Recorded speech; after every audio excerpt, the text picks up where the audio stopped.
As you know, Australian swimmer Shayna Jack has been notified by ASADA of an adverse test result. This was following a routine out-of-competition drug test conducted by ASADA testers on June 26, 2019. Once we were made aware of that adverse drug test, on July 12, Shayna was provisionally suspended immediately. A Swimming Australia official immediately flew to Japan and accompanied Shayna home. Under our national policy, she was unable to compete in the FINA World Championships while ASADA completes its investigations. I do want to say that while an Australian athlete returning an adverse result is both bitterly disappointing and embarrassing to our team, our sport and our country, it does not in any way change the zero tolerance view that Swimming Australia has and our continuing fight for a clean sport. I just want to make that clear. We have a zero tolerance approach. Our view is there is no place in sport for any performance enhancing drugs. I also want to make it clear that Shayna is entitled to a natural justice and a fair process, and that process is continuing. As you would expect, Swimming Australia will provide the appropriate support for Shayna as she goes through this ongoing process. As I said, we support the rules that are in place to ensure a clean sport where every swimmer competes on their merits. When you support those rules, you also have to support the process that underpins those rules. We supported that process as outlined in the agreement we have with ASADA and our contractual obligations with that agreement, prohibiting us from disclosing details. The ASADA agreement requires Swimming Australia to maintain confidentiality until such time as either ASADA or the individual athlete release details of an adverse test result. I accept that this is a frustrating position, but I also accept that Shayna has a right to a fair process. She has told us that she was preparing to announce the adverse test result this week. She said she wanted to wait until her teammates had finished competing. As CEO of Swimming Australia, it was important that I speak on behalf of the organisation, but I do accept the criticism that we did not have an official speak poolside last night and that Kate Campbell spoke on behalf of our team. That was my call. In retrospect, we could have done that differently, but I do want to acknowledge Kate and her leadership and our team for their ongoing commitment to a clean sport. I'm still unable to provide full details beyond what Shayna has already provided on that process, and I know that too will be frustrating. Again, I'll be abiding by the process and the obligations we have as a sport under our agreement with ASADA. A stance that was reinforced by ASADA when I spoke to them last night and again this morning. In finishing, can I be really clear? What has happened is embarrassing. It is bitterly disappointing, but it also does not change at all Swimming Australia's view of the absolute necessity to have a clean sport and a sport that is drug-free. Thank you. We have a very clear policy in place that dictates who we can talk to about any particular matter, and the rule is very clear for us. We must wait until ASADA or the particular athlete speaks on any matter. Well, she was notified on July 12, so it's now what, July? So you had all that time to say something. We didn't have all that time. That's really a matter for Shayna to answer that question. We must wait before ASADA or for the athlete to speak. In the law, though, it says they just have to be notified of a breach and things like that too. So under our policy, it's very, very clear. We must not speak publicly, and we have some very strict confidentiality agreements in place so that only ASADA or the athlete are the ones that can actually speak on the particulars of the matter. I think that's a conversation that we'd be interested in having at a later stage. Particularly, I think it makes it very tough for national sporting organisations to be transparent and to ensure that you're getting the right information. But I will say this, that athletes in these situations have a right to a process. That process is continuing, and that is now between ASADA and our athlete. You've been accused of exposing the country to global ridicule, I guess, with Matt Courtney and everything. How do you respond to that? Again, we're in a really difficult position where we're not able to inform our team, inform anybody else of the particulars of this matter. So we were in no position to be able to let our team know at any stage up until we were able to tell them yesterday. Do you accept that the athletes No, I think that Mac has made a stand for something that he truly believes in, and I think we actually have the same stance. We absolutely do not want drugs in our sport. I think that Mac made a stance that he absolutely is comfortable with and would be comfortable with that today. Surely you can see the hypocrisy though.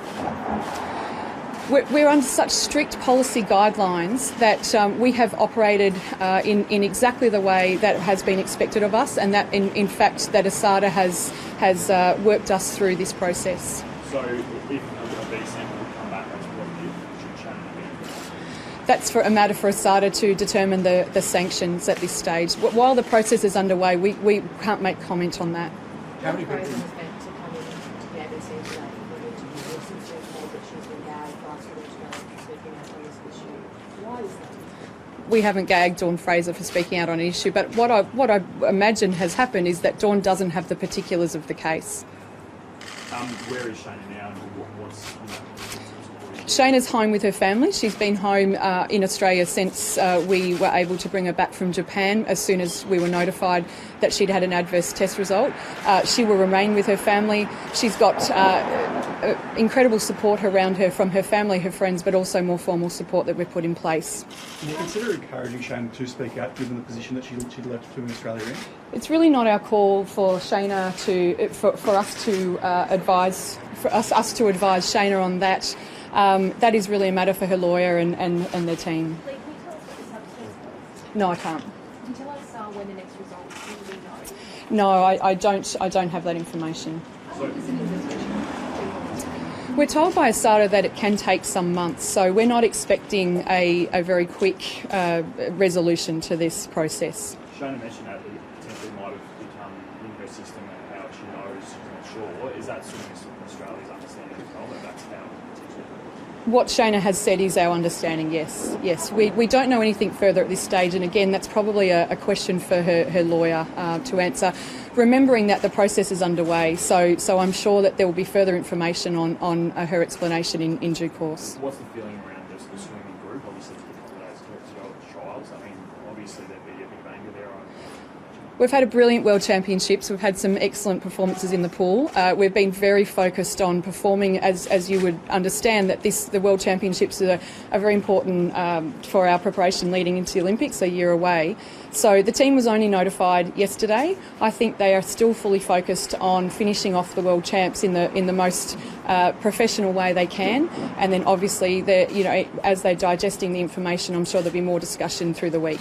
So just to be perfectly clear, in the ASADA, the way that I've interpreted it is you are allowed to say something publicly once the athlete is notified. So is it a Swimming Australia policy or is it an ASADA directive? It's an ASADA directive, and it's also our policy. So very, very clear in our anti-doping policy that we must not speak publicly until ASADA or the individual athlete concerned releases details. How confident are you that this swim team? Completely confident, and I haven't got any other information to tell me anything else. So you categorically say that there's no one that... I can't categorically say that anybody in Australia is clean, but what I do have in front of me is one adverse test. And how is she feeling? Are you concerned for Shayna Jack's a 20-year-old young Australian who has been working hard for her country for a long time. Swimming's a brutal sport. It takes deep commitment. It is all about high performance at the end where Shayna is. I am concerned for her as I would be anybody in this particular situation. She will have unprecedented pressure placed upon her. And I think that it would be good of us to remember that we are dealing and managing with a young person who is in a situation she's never found herself in before. She is able to be afforded a process, and once that process has played out, obviously then we can start to judge, what was right and wrong. But for now, we are dealing with a young athlete who, for the first time, finds herself in this situation. A lot of the swimmers overseas and in Australia say about Sunnang, he's a drug cheat, therefore he shouldn't be welcomed back in the sport. Would Swimming Australia welcome back a convicted drug cheat? We would follow all of the rules and regulations that we have to follow under our policy, and we would obviously honour any kind of sanction that is imposed, and we would work with ASADA as we have been doing for the entire time. So, yes. We would continue to work with ASADA and ensure that any sanction that is imposed we would enforce. When you have think many Matt athletes Gordon- come to you and kind of express their disappointment about the way things were handled? I think the news is so new to them, and we've done a pretty good job at making sure that they remain focused on what their job is right now in the pool. That I haven't spoken to athletes on that matter. Do you think Matt Horton would have taken the same stance had he known that this was the case? I think Matt Horton's stance on zero tolerance for drugs in his sport is exactly the stance that we take, and I don't see how that would have changed his view at all. Why hasn't he shunned Thomas Fraser Holmes then? Say it again. Why hasn't he shunned Thomas Fraser Holmes then? It have to be a question for Matt to answer. When we Well, know this is the last whether, one, guys. when we know whether it's performance enhancing substance or When will I know where it's performance enhanced? So we have the details of the adverse test result. That is not for me to discuss at this time. Well, thank you very much. Thank you, everyone. thank you.